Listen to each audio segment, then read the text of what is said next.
Филология илимдеринин доктору профессор Токтосун Ашырбаев кыргыз стилистикасынын негиздөөчүсү катары илимий коомчулукка белгилүү. Мамлекеттик тилди өнүктүрүүгө кошкон эбегейсиз салымы үчүн кыргыз тили төш белгисинин, илим жана техника жаатындагы мамлекеттик сыйлыктын лауреаты жана бир топ президенттик сыйлыктардын ээси болгон. Илимпоз өз эмгектенген жогорку окуу жайларда мамлекеттик тил жана кеп маданияты кафедраларынын негиздөөчүсү. Биздин университеттин жамааты, факультеттин жамааты жана ушул Токтосун Ашырбаевдин чыгармачылыгына, анын өмүрүнө кайдыгер карап алган инсандар бир топ жакшы даярдык менен келдик. Мына сөз түрүндө түнөгөн алым деп атайын агайдын замандаштары, телетең туш достору, окуткан шакирттери, таанып билген агай жөнүндө, агай менен көзү тирүүсүндө мамилелешип жүргөн инсандардын эскерүүлөрү кирген өзүнчө бир чоң китеп чыкты. Токтосун Ашырбаев Ош мамлекеттик университетинин кыргыз филологиясы факультетинде көп жылдар бою эмгектенип, педагог катары гана эмес, чыныгы инсан катары да өзгөчө кадыр баркка ээ.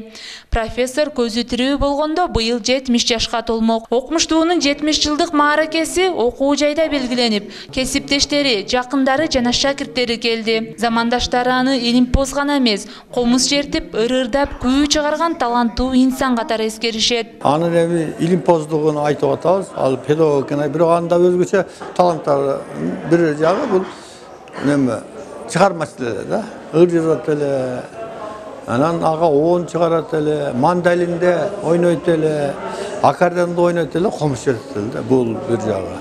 Анан экинчи бир жагы спорт түзөт болчу. Футбол, волейбол, баскетбол ойнойт эле. Кыргыз тилинин күйөрманы, патриот инсан катары Токтосун Ашырбаев илим багытында эбегейсиз ордун тапкан. Мындан улам 100гө жакын илимий методикалык жана тарбиялык темадагы макалалары, бир монографиясы жана 23 окуу китеби жарыкка чыккан. Агайдан билим алып, жолун жолдогон шакирттери да арбын. Алардын айтымында профессор студенттери менен эркин баарлашып, тилин таба билген көрөгөч инсан болгон. Боорукерлиги, жөнөкөйлүгү ар бир учурда ал студенттен баштап ушул жөнөкөй ошол пол жууган аялдарга чейин көңүл бурчу да. Агайдын бир жароокерлигин байкачубуз. Себеби агай ошону менен адамды өзүнө тартуучулугу бар эле. Адамды өзүнө тартып, өзүнүн бир жакшынакай кеп кеңешин берип, адамдын келечегин көрө билчү.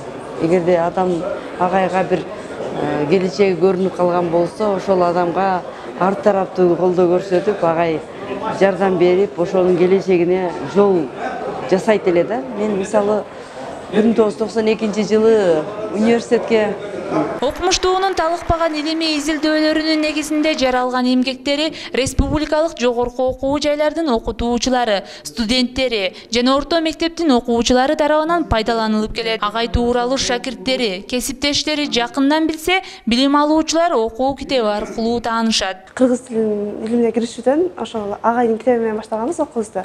Эжеке экөө тең авторлош болгондуктан агайдын көрсөтмөсү менен кыргыз тилине киришүү китебин окудук. Анан биз азыр 3-курстар окуп атат, кыргыз тили стилистикасы. Ошол эмгегин дагы 1-курсубузда иш кагаздарындагы агайдын көптөгөн маалыматтарын, так маалыматтар бар экен, ошолорду пайдаланып окуу китебин пайдаландык. Илимпозду эскерүү жана эмгектерин жаш муундарга жеткирүү иш-чаралары бул менен токтоп калбайт.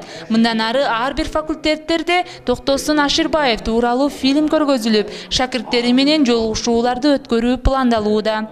Наргиза Анарбай кызы, Жолдош Шермаматов, Үмүт телестудиясы.